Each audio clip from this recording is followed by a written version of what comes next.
Hello everyone, nice to meet you all. My name is Leon. Today we're gonna take a look at this Baruka daggers from the anime Solo Leveling. It is mainly made of EVA foam, and as usual I have the template link in the description below, so feel free to check it out. After printing the template onto the paper, color along the dash line and connect them together with tape.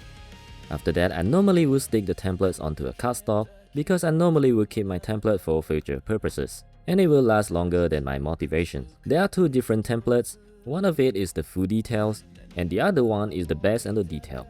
After cutting out all the templates, first we will start from using the base template and make 4 copies on 5mm EVA foam. Next, use the wooden skewer to enhance the tip.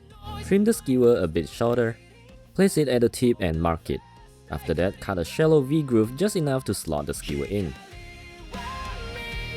Now use the other side of the foam and press it onto the skewer to get the exact marking. Cut a V groove too, so the skewer can be sandwiched in between. Also do this to other pointy tips so it will make the tip more durable. Next, use the respirator because we will be using contact adhesive. I normally like to fill it into a ketchup bottle, so it will be easier to apply onto the foam. And use a scrap knife to brush it evenly. If you don't know how to use contact adhesive, you will have to apply it onto both sides of the foam. Wait for a few minutes to let it dry tacky, then it will be good to go. I know it sounds funny, but it is how it works. Next, use a cardstock to help with the attachment. Slowly stick from one side and remove the cardstock bit by bit. This will help with preventing making a mess when sticking it. After that, let's work on the inner structure. I recommend using a 1cm aluminum tube because it is lightweight and sturdier than my mental health. I place the aluminum tube onto here and mark the bending point roughly at the middle, and also the cutting point at here.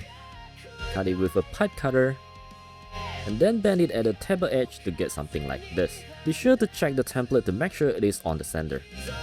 Next, mark the cutting line, and cut only the longer side and do not remove it yet.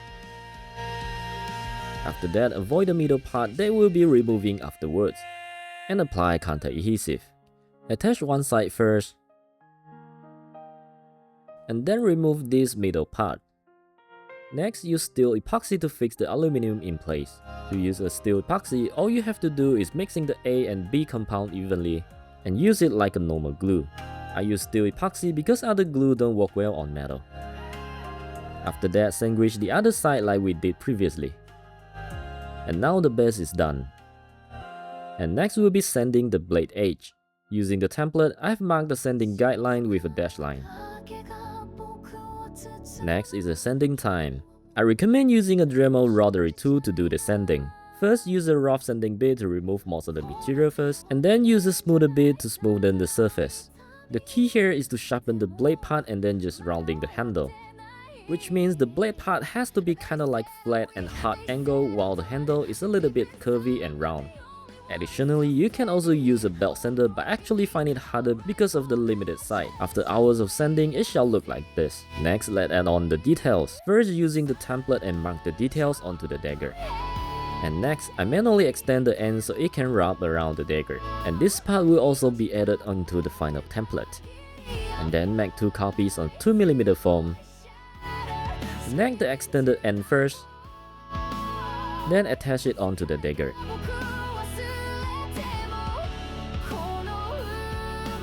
After that, mark the details, and then add on the details onto it with 2mm foam.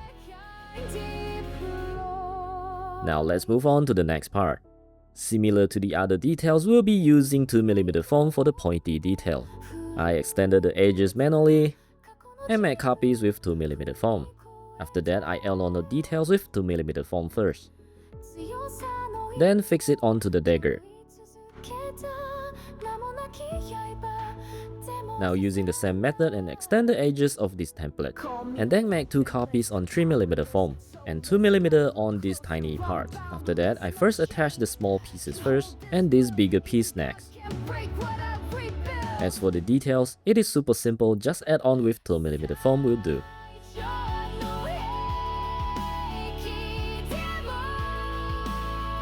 Using the same method, and proceed to the other details on the other end of this. After it is done, let's proceed to the handle. Needless to say, I also extended the both sides, so it can fit nicely onto the handle nicely. After making 2 copies on 2mm foam, I also added the details line like this. Now attach this onto the handle. After that, do a shallow cut on the details and make sure do not overcut it, because later on we'll be hitting it with heat gun and it will open up the cuts. And lastly, will be these tiny gems I made with 5mm foam and setted the edges with Dremel. I then attached them with Uhu glue because it will be easier to control this way. Now all the parts are done, so let's proceed to do the final step before painting, which is heat sealing with a heat gun. EVA foam has tiny pores, so by applying heat it will melt the foam surfaces and make the surface much smoother for the paint. After that, I use a water-based paint and prime the Dagger with a spray gun. If you don't have access to a spray gun, there are plenty of ways to prime EVA foam, such as PVA glue, white glue or plastic dip. After priming, I first paint the whole Dagger with silver and a thin layer of metallic blue, then mask the blade part with masking tape. A quick tip here, I normally use 5mm masking tape to mask the curved edges first, and then cover the rest of the blade with bigger masking tape. After that, I paint the metallic blue. Repeat the masking progress that everyone loves. Just kidding, nobody loves masking. And lastly, paint the gold color. Now remove the masking tape like unboxing a Christmas gift and hope everything is good. After making sure everything is good, the last thing I do is I manually paint these tiny parts, because I feel it is a bit hard to mask and easier to paint with a paintbrush. After painting it, it is done.